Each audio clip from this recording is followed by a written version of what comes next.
Welcome to a new season of Police Chief Podcast, featuring some of the brightest and most talented law enforcement leaders in the country as they discuss the future of policing as well as the challenges facing their officers, staff, departments, and communities. Here is your host, retired Denver Police Chief, Paul Pazin.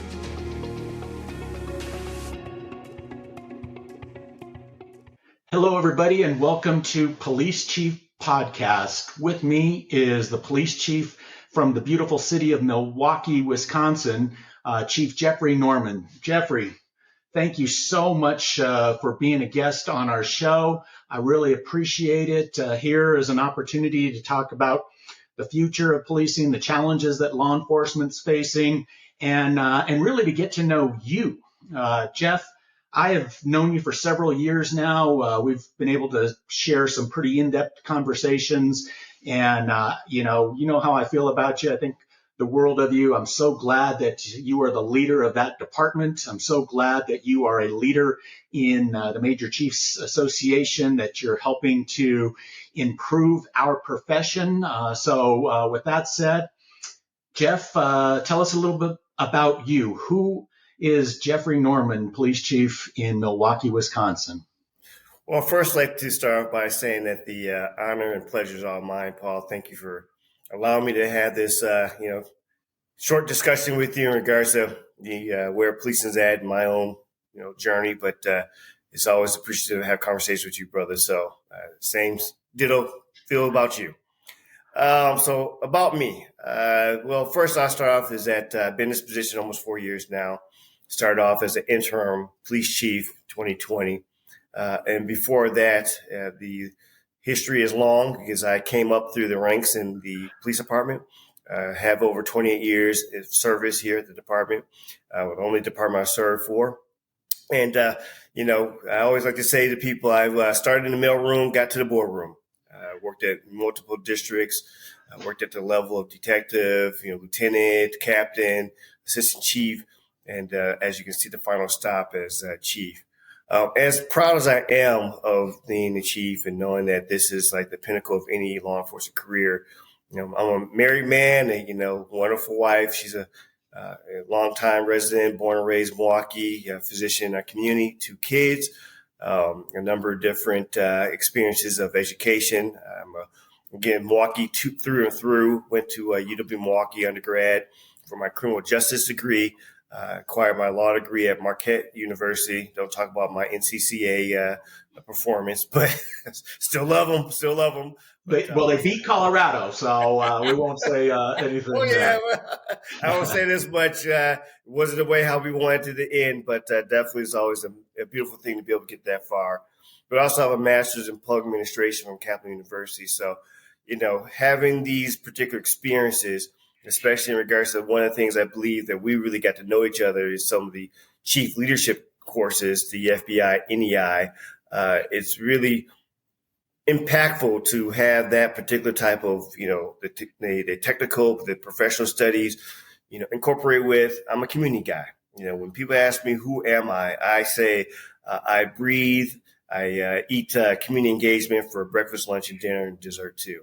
And that helps drive the leadership style of what I bring to the top position in Milwaukee Police Department, of ensuring that whatever we do is engagement with our community, collaborating with our community, working together with our community to impact crime. So I, look at my, respective position as chief as one of many hats I wear. It's an important hat, but not the hat. Family comes first. My community comes first. And I look at it from the standpoint, I'm able to utilize many of those passions in regards to this particular role as a police chief. Very good. I'm going to just piggyback on a little bit of what you said there. You said family comes first, and I've seen that firsthand as well. You definitely demonstrate that, which is good. And then you talked about yourself as a community guy. Very important. Why don't you tell me about your community? Tell our listeners what it's like in Milwaukee, Wisconsin. Tell us about your town. So I would say we're the greatest city on a Great Lake. I know there's a number of different cities on the Lake Michigan, but, there's a little bit of a I got my own passion for our community. But again, like I said, born and raised, city's almost about 600,000, a little bit under 600,000 population. There's a number of different industries. We were known as the beer capital world, but things kind of change over time. But we do have a lot of great amenities. Again, being a city on a freshwater lake, it is full of different type of activities. We're the place to be during the wintertime and also the summertime. Summertime, we have that thing called the Summerfest, the greatest, music festival in the world. But there's so many different food options, very diverse, 190 different communities. We're 96 square feet, not square miles size, but we really have some family-friendly, livable. The cost of living is reasonable. A great business community, great law enforcement community, great community in regards to our stakeholders. And I am truly humbled to be a part of this community, to play my role in regards to, working with our community to impact public safety. But it's a great place. During the wintertime, you have the ice rinks and, the ice fishing. I know some people, especially those who come from a little bit warmer climate, like, oh, my goodness. But at least we do have the seasons and everything. But really fun, popular place during the summertime with all the ethnic festivals on the lake. And we have a lot of different, like I said, amenities that people enjoy year round. Very good. So it's not just beer and motorcycles is what you're saying. No, not just Harley Davidsons and beer and cheese and bratwurst. A little bit more than that. I say that we got a lot of great things. The College Travel, we have that art museum that's like, world renowned. So we got a couple of things out there. No one's, trying to shy away from Laverne and Shirley, but a little bit more than just that. Well, it's good beer and they're good motorcycles, so that's a good thing. I'm a rider too. Well, good. Well, thanks for telling us a little bit about who you are and a little bit about your city. This is a tough question, but it's very important. It's very important to ask anybody that is in law enforcement, particularly police chiefs, people that are at that senior leadership level. This is that why question. Why do you do this job with all the challenges that law enforcement is facing? Why do you choose to still be the police chief in Milwaukee, Wisconsin? Well, and that's, an interesting question, especially that I gave out the why, the book, to all my commanders, because we should know our why. Like I started off and I talk about all the time, I am a product of this community and, always knew I wanted to get into law enforcement. The why starts with understanding, is this the profession career for you? I don't look at this particular profession as a job, and I tell, a lot of the recruits that come through, minimum is a career, but more than that should be calling. And because it is considered a calling, so much is there to contribute to this profession. I believe I can still contribute. I believe that the time was right for me to step into that role. I tell people all the time, I can't complain about it because I asked for it. But I believe in our community. I believe in the work. I knew that there was going to be challenges coming into the position, especially 2020. But having the genuineness and also the record, a proven track record of being in community spaces, doing things proactively, not have to be reactive, not to have to be asked, I believe built that trust and credibility, as Stephen Covey talks about those trust deposits, that by the time that I was positioned to take advantage of the role of chief, the community knew me well. I knew the community well, and continued to engage with the community, where it wasn't just like, some, flavor of the day, you're just trying to, get, play nice with people. People really knew this was, part of my foundation, who I am, how I identify myself. And as you probably saw my vision and mission, it's all about the community minded in regards to how we will address public safety, how we address building sustainable neighborhoods, how we address what is critical for not only major city departments, but mid-size and small. Continue to build relationships. We're only strong as the, groups that you surround yourself with, engage with. So my why is, this is a platform that allows me to best be impactful with the type of vision and mission that I believe our department needs, our city needs, and that there is, a receptiveness in regards to that. The community, our elected officials, a lot of our partners support this administration's mission and vision, and that we are still making great impact and great outcomes today. Very good. Great answer. Getting to the top of any organization, whether it's policing or private sector, is tough. You told us a little bit about who you are. You gave us your why. How did you become the police chief in a major city in the United States? Give us kind of your path.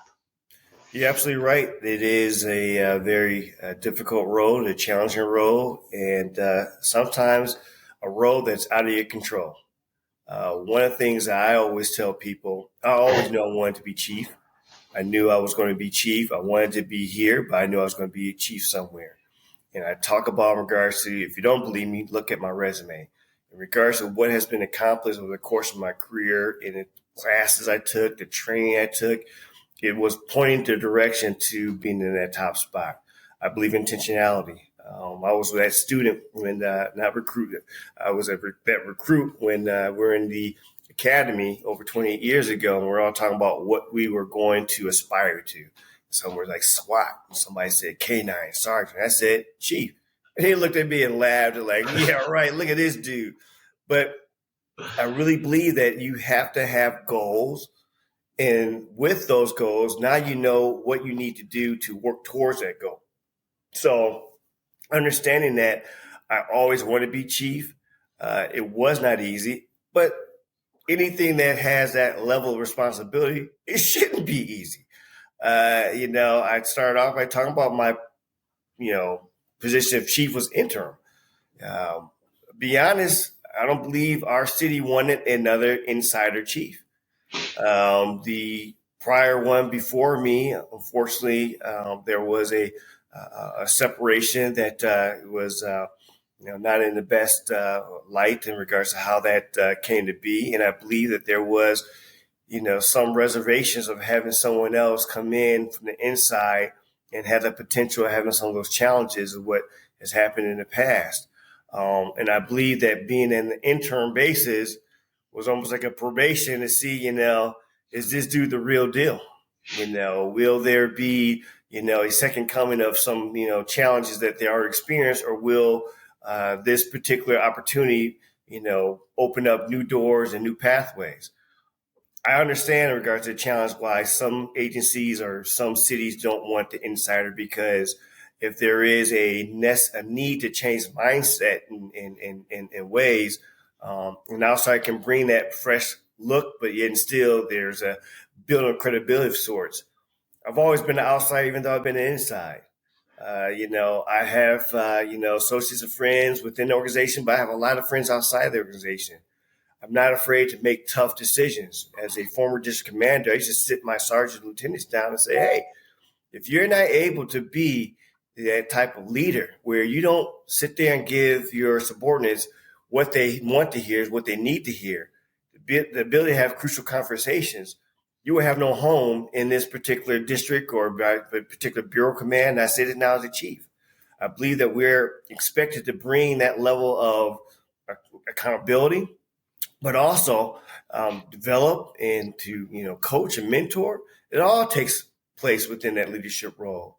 So I just say to myself, I'm just blessed to be, in this position where, one, it was not only that desire, that spark, that seed your own self about being there, but also, capitalizing on training. I'm a senior management and policing, graduate. I'm a graduate of, Southern Police Leadership, Institute, graduate of FBI, NEI, FBI LEEDA. All those things talk about how you are honing your craft and showing the world, now I'm not saying I believe in myself. I'm showing you I believe in myself. And so with those things, there is, intentionality that people can say, okay, is his deeds aligning with his words? And I believe that, now being 4 years in this gig, and I still have unanimous support from my governing body, the Fire and Police Commission, but also the support of my mayor and a lot of different partners of all different sorts in the community, that I'm in the place where I need to be at. And I am happy to, be able to serve in that capacity. You are definitely in the place that you need to be at. Wow. Think of the courage it took for a young you 28 years ago to hold your hand up and say, yeah, I want to be chief. I'm sure you took a ribbing from your fellow classmates, but I love the way that you framed it. Brother. But yes, absolutely. But you know what? But true talk, Paul, you got to believe in yourself. You hear so many different examples of those who have gone on to greatness. Not saying that anything I've done is greater than anybody else. You have a very respectable career in Denver Police Department. A lot of people, we were such in a core group of like-minded people. We are impressed, but we're really not impressed because we all had the like-minded mentalities. We understood what it means to be accomplished. We were go-getters. And so it's just that type of, iron sharpens iron, and, being in the groups, it's like you and Paco or Neil, and just, we recognize that we are similar in personalities, that we probably all were the kind of, I want to say outliers, but we just knew what we wanted. We were willing to speak our mind and whatever. If you ain't ready for the conversation, that's on you. That's not on me. Oh, no, I really appreciate your answer there. One other takeaway from what you said, and how long were you the interim chief? A year. A year. Oh, well, man. Let me just say, it took them a year to figure out that you're the real deal. I knew from day one. That's what I'm talking about. Jeff is the real deal, and I'm so glad that the rest of the world figured it out after 12 months or so. Thank you, brother. Yeah. I got a few more questions here. We talked about it a little bit with the why and how challenging it is in law enforcement. We're going to take this one in stages. What are your biggest challenges right now? Oh, my goodness. Where do I start?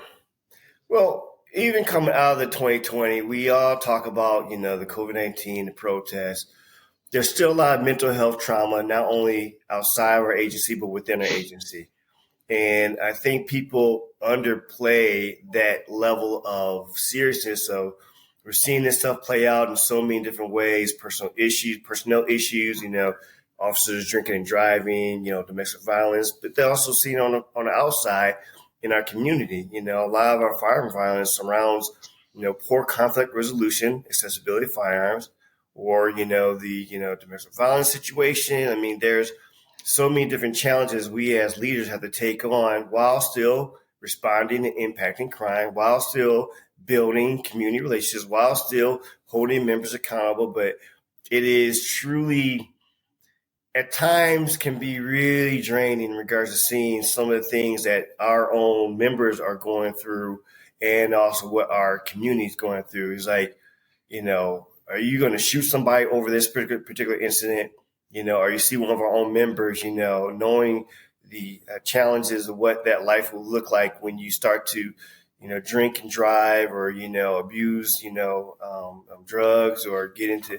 So those are real challenges right now as law enforcement leaders, especially in this day and age where we're really seeing this challenges come on so many negative ways.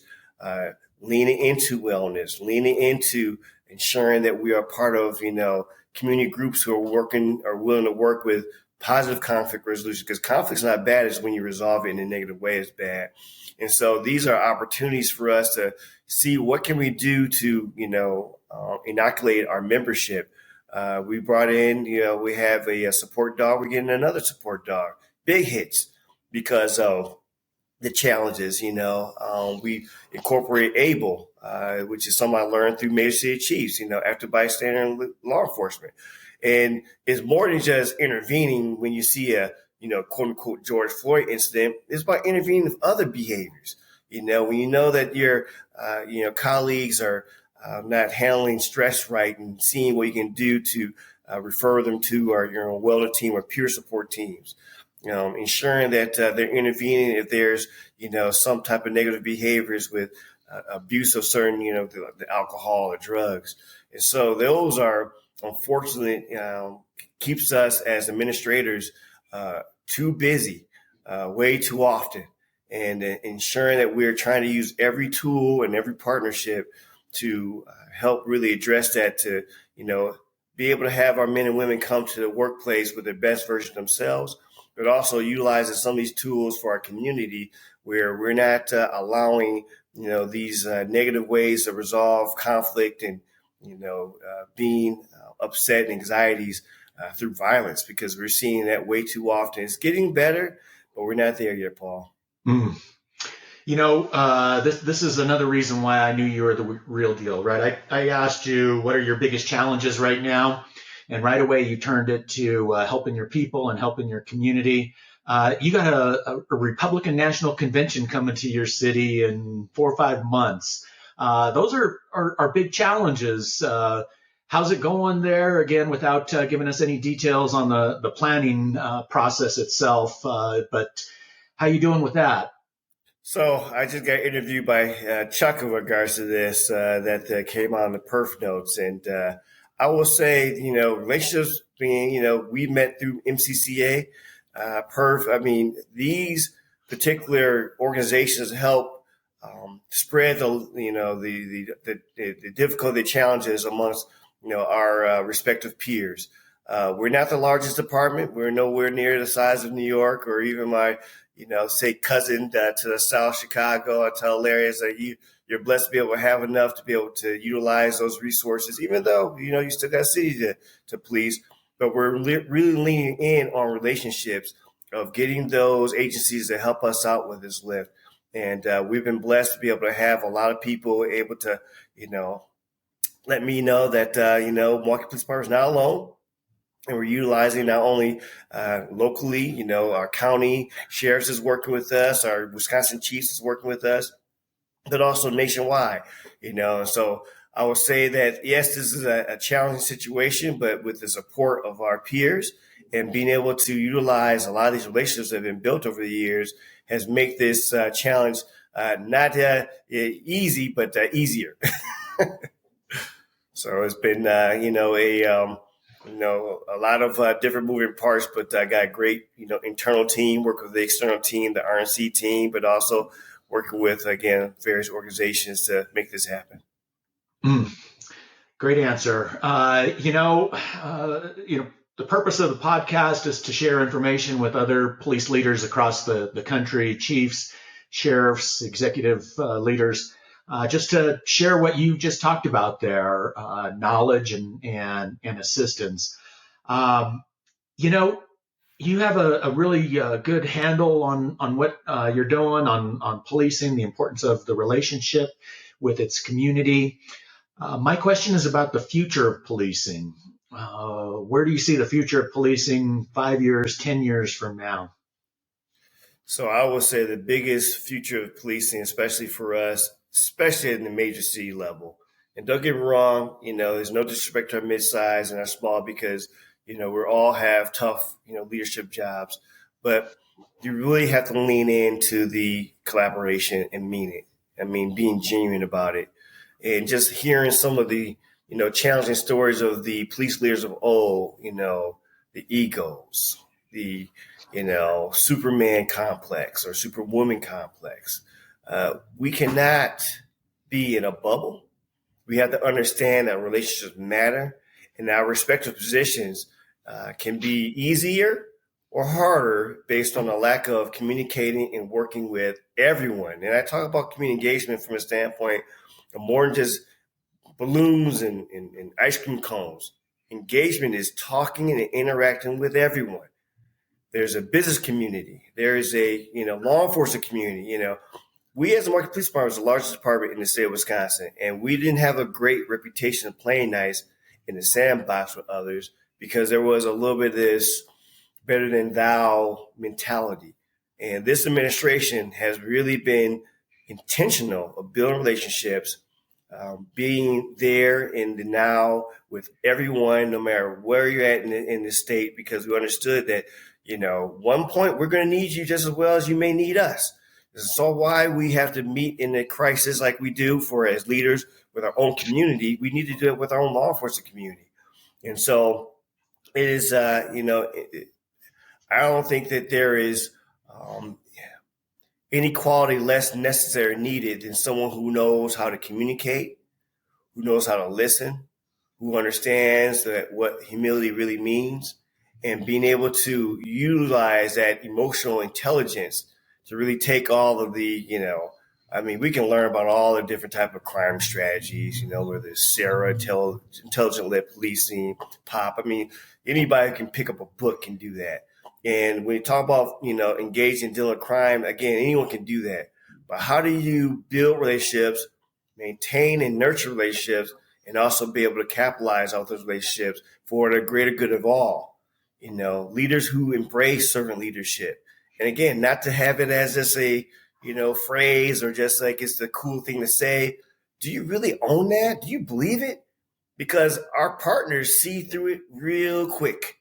And so I believe that as we are continuing to become more and more a smaller world, we're so connected through all levels of communication, that particular leader that brings that, realness, credibility from whatever experience and wisdom, but also humility to learn from others, to, be a bridge builder is really, truly going to be necessary as we continue to diversify in all our respective communities. We're going to be looking a lot different in 5-10 years from now. And we need to be able to have individuals who learn how to navigate all those different circles. Milwaukee Police Department takes it very intentionally about building bridges, building relationships. We know that we have trust in many parts of our community, somewhat trust in others, and no trust in others. And we need to work on all three. No one is more important than the other. All three. Excellent answer. Actually, this leads in perfectly to my next question. However, we're going to take a quick little break here, and I'll follow up with something that you said.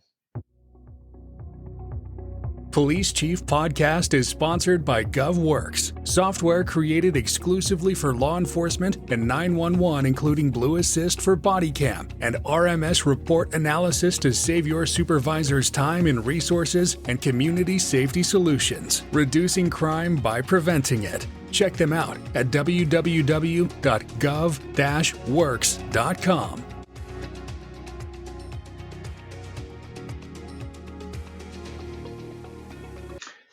Hello, everybody. Welcome back. With us today is Chief Jeff Norman from the Milwaukee Police Department. We're here on Police Chief Podcast talking about the challenges that Jeff and his team in Milwaukee are dealing with, some of his perspectives on the future of policing.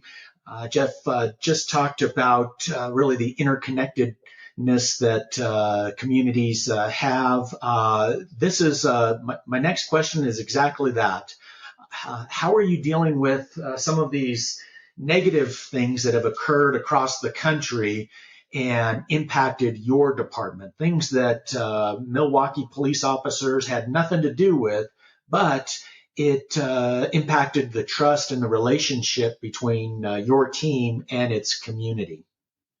So first, and like you already heard, my cornerstone of leadership, the platform that our administration takes on is engagement, leaning into those conversations. And as a former district commander, and you just as well as I have been in that position, know what it looks like to be at a town hall or community meeting. Shut up, listen, allow that, get it off their chest, because their perspective is their reality. You're never going to get to a different place in this relationship if you're not acknowledging and owning in regards to where they're at, what particular, challenges, trauma, hurt. Because once that acknowledgement is made, then you can have the conversation thereafter. Too often, we won't go into these spaces and try to, either overtalk or try to bring some, analytical, digital. That's not acknowledging, that particular person's perception or feelings. And you're never going to get to that space where you need to be at to have conversations because we're not seeing our community. And so when we're dealing with these narratives, the unfortunate thing is with social media, with the media, with a lot of different, urban legends out there, you're always going to have to deal with narratives that's not, promising or, positive to you. But two things that we look at from not only engaging those conversations and doing it intentionally, but also owning our narrative. With large departments, you have certain, divisions, whatnot. We have a public information office. We own our narrative of pumping out all the things that we're doing, all the things who we're collaborating with. We have, a very active social media website. Strategies. We have our own, communication strategy so that we're not chasing narratives. We're creating narratives, and that we're, putting forth, what we should be proud of, and not have it by happenstance you come across it. Our footprint in the social media world has been exponentially exploded because we understand we do so many things. We need to continue to push that out there so that the world knows, our community knows, so that when you do have those narratives come in, it's not easily to be attached to you. We need to understand, yes, as law enforcement, we're attached to each other all across this nation, but we need to also understand that we can still differentiate ourselves, our respective agencies, by this is what we're known for. We do this, we do this, we do this. And it's even more important when you hear the community saying it for you, rather we have to say it ourselves. So we have to own our narratives. We have to, definitely understand what narratives are out there, lean into those conversations, not be afraid to have those conversations, but also, and most importantly, beyond any and all that, is listening. I love it. See, this is how I knew you were the real deal from day one. Again, with us today on Police Chief Podcast is Jeff, the real deal Norman from Milwaukee, Wisconsin. We talked a little bit about that, like Muhammad Ali or something. The real deal. Thank you, as honor, brother. I appreciate those kind of words. No, you earn it. You deserve it. Again, it's very evident. We talked a little bit about who you are. We talked about your why. We talked about how you got to where you're at.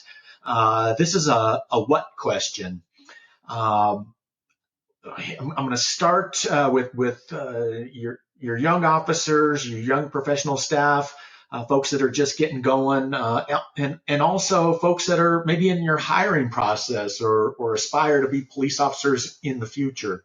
What advice would you give to somebody that wants to come into this profession or somebody that's just starting out in this profession? I would say honing your communication skills to a point that you're comfortable in your own skin and telling and talking to people and listening to people in regards to those required duties and responsibilities as an officer. I believe right now with the social media and the texting of the world, and we're not communicating in the verbal form or nonverbal forms as much as we're on our respective phones or whatever mode of communication that you use, and it's hurting us. I was blessed not to have to deal with that distraction growing up. It's easy for me for public speaking. I'm a former investigator, 14 years. I worked in the bureau. Really, you're not going to get any information, whether it's from a victim, from a witness, from a suspect, if you don't have the proper abilities to communicate verbally and non-verbally in that particular type of setting, because that is our bread and butter. As law enforcement, we work off of, communication and being able to garner information, pass on information.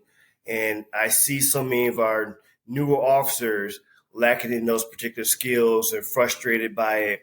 And it's, partly our societal fault of, everything is unfortunately put down into a text or, some other real I wouldn't say it's not communication, but more nonverbal.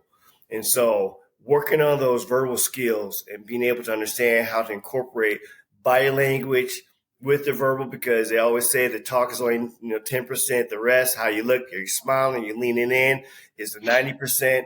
And we are, hurting a little bit from the newer officers coming in, having those experiences where they're able to take a proper foundation and utilize it in a career or profession such as law enforcement. Well, no, thanks for sharing. We're going to continue with this what theme. You've shared your experiences, which is great. This is a platform where folks can watch now, they can listen and help shape their leadership styles moving forward. But my question is for you, what advice helped you attain this position, help you create your leadership style? What's the best advice you've ever gotten, and could you share that with our listeners? So I do a lot of motivational speaking, and I think one of the things that any leader knows, don't recreate the wheel. If you're on a pathway that you believe this is what speaks to you, this is what's going to make you happy getting up in the morning, find that mentor. Finding those who are able to help you along the way. It doesn't have to be someone on a one-on-one. Mentors come in so many shapes, forms, and sizes. As a former Pele mentor, understanding the responsibility that as I attain this particular position, giving back and being there for someone else who want to be up and comer. Someone helped me along the way to get to where I'm at. And the humility aspect for us all, especially in regards to those who want to get into leadership, is being able to talk to someone who's been there, done that. And if you don't have to make the same mistakes as that individual, why do you have to make the same mistakes? Humble yourself to say, okay, what are the things that I can do to really elevate, my positioning to take on this new role? Being able to, again, research, read the leadership books, leadership classes. But I would say that being connected to so many powerful organizations, such as American Chiefs Association, or, like I said, PERF, or, being a part of some of my local ones. I'm part of Noble. I mean, there are so many different platforms before even becoming chief that you can be a part of that can help you along the way for your pathway. That shame on you for not taking advantage of those opportunities. Shame on you for not sharing. It's like there's no shame about being vulnerable. Okay, say it loud, say it proud. I want to become chief, because those who really are in your corner are going to be there to help you along the way. There's always going to be haters and distractors. Don't fear them. Feed off of them. People want to see you fail. That should make you even more determined, more motivated to ensure you're going to have a hard job, or it's going to be a hard work to sit there and seat this, because I know my goals. I know where I'm focused at. No particular position or responsibility that you acquire should not come without a little blood, sweat, and toil. But when you know who's in your corner, you can move mountains to overcome a lot of different obstacles. Very good. We're going to continue on this what theme a little bit more, and maybe just more on that personal stuff. Some of who's Jeff when he's not wearing a uniform. What would you want your community to know about you, not as Chief Jeffrey Norman, but as Jeff, the husband, the father, the community member? Well, one of the things that I do enjoy, especially with my family, is traveling. I started off traveling at an early age. Once I got on the job, had enough money to do it. But you really start to see that your world is small, especially when you do not only national traveling, but international traveling, and seeing some of the different challenges across the world. And you really come back to your own home with a different perspective.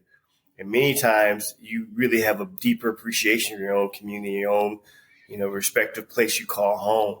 And so for me, I enjoy immersing myself, going, out of the country. I mean, you and I shared going to Scotland, just seeing the particular culture, seeing the different things that makes that community, but also their struggles, and I believe that this is where you really have a a more deeper and richer conversation. I know that when we're going through some of the challenges during 2020, the community was always like, "Woe is us, what's going on here?" And I'm like, we're not alone. I'm not trying to downplay what we're going through, but we're not alone. This is not just this community. And having a connectivity with all the other major city chiefs, with our Canadian chiefs, and hearing that this is such a common theme of challenges, it really gives you a different perspective, but also it's therapeutic because like, man, it's not me, I'm not a leader. It's just we are dealing with a national trend that only we can work out of. And so that is something that I really enjoy when you talk about the off time. But I like to do a lot of quiet time stuff. I mean, we are in the people business.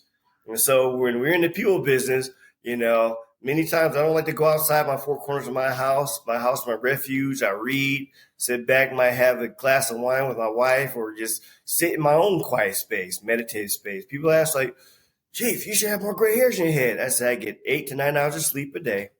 I work out 6 days a week, and I make sure that I take time out for me. And sometimes my wife gets a little mad at me. She's like, my goodness, you act like you're 80 or 90 years old. Why are you going to bed so early? Because I know when I wake up, the operations, the agency, the people who depend on us, they don't wait for you to get yourself, fully awoken. As soon as you're on, you're looking at emails, you're dealing with phone calls, you're looking at updates, and you walk in, there's no, I'm just going to sit and read my paper and get a cup of coffee. You're hitting the road running. And so when I do have those off times, I really am intentional of doing that type of your own wellness. You can't speak to wellness to your people if you don't embody it yourself. My office is on the 7th floor. I come in at the basement, so it's really 8 floors. I walk it every day. And my team see it every day. And now I have people walking the stairs to me every day because they see that basically you cannot talk about wellness. You can't talk about health if you don't embody it yourself. Deeds must align with your words. Otherwise, you're not a leader.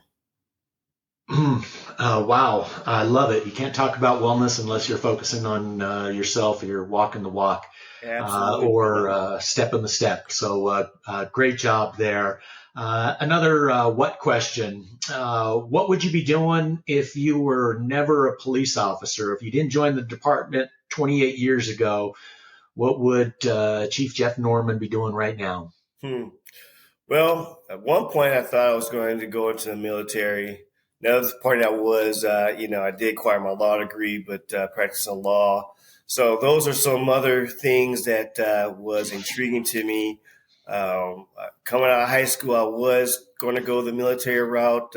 Got snatched up to college, got a full ride academic, so that helped me out in regards to, the funding, because I was a first generation college student. But I wouldn't have mind going the military route. Thank you for your service, Paul. But, definitely that did speak to me in regards to opportunity. And I believe those particular type of careers or the particular type of, experiences aligns with what we do right now. It would have been something, quasi-military, or something legal. So those were some of the things that did pique my interest at the time. But being a law enforcement officer within our community really is the best of both worlds in regards to that quasi-military, dealing with the law, and also, it's most important to me, is dealing with my community. Well said. I really like that. Somehow, some way you were going to be giving back, and that's a great answer. I really like it. One of my favorite questions to ask folks is, who's the most famous person you have in your contact list? And I just saw you rubbing elbows with the president. Did you guys exchange cell phones then? Who's the most famous person in your contact? They got the roadblock. They're going to make sure the gatekeepers are there. I'm really blessed to have a lot of great people in my phone. I mean, between, senators and mayors and CEOs, I'm really truly about building relationships, Paul. And you know that. I got you in my phone. I feel like you're one of those important individuals. So, I really feel that in this position, when you're able to pick up the phone and be able to have a direct connection to somebody, you're truly that impactful leader. And the numbers are not for my own, ego. I'm comfortable in my own skin. I can have a party by myself, but it's truly nice to know that you have the trust of individuals, because that is a private life. To be able to call someone who probably gets phone calls all day, every day, whether it's, the county exec or, like I said, state or, business people, very influential individuals within that community. But it's also a respecting. It's a respect that if you are calling, what I hope is not just because you need something. I think it's good to curate those relationships, well wish during the holidays or call up during the birthdays. But, meeting people when there's not a crisis, when there's not, that I need you for this, really makes that relationship building genuine. And that when you do need them, you're not a stranger, and that there is something that can help along the way, not for you, but for your agency. I really believe in that we need to make sure that these particular type of privileges is shared by the bounty. I don't take it from me to be able to get, I got this hookup, or I really, you see how our lifestyles are, brother. We're good. It's nice to be able to have connections for the greater good of your organization. And most importantly, I like to tell people whenever I have promotions, you don't work for me, you work for the city. Work towards a goal to better the community, our city. You're helping our organization. And by taking care of those two things, you take care of me. Well said. Well said. Jeff, thank you so much for your time. Thanks for being a guest. You're our first video guest on Police Chief Podcast. Hey. I wanted to get that handsome, good-looking face on video. Thanks for sharing us about yourself. The people in Milwaukee, the people of the Milwaukee Police Department know who you are. We want others to learn about just this amazing leader that I've got to know several years ago. To me, you are fantastic at our profession, at moving our profession forward. Thanks for your time. Can't wait to see you in person here in the future. Absolutely. But keep up the great work that you're doing there. You be safe. You take care. You too. Great to see you, brother. Thank you for joining us today. Follow us on LinkedIn at Police Chief Podcast.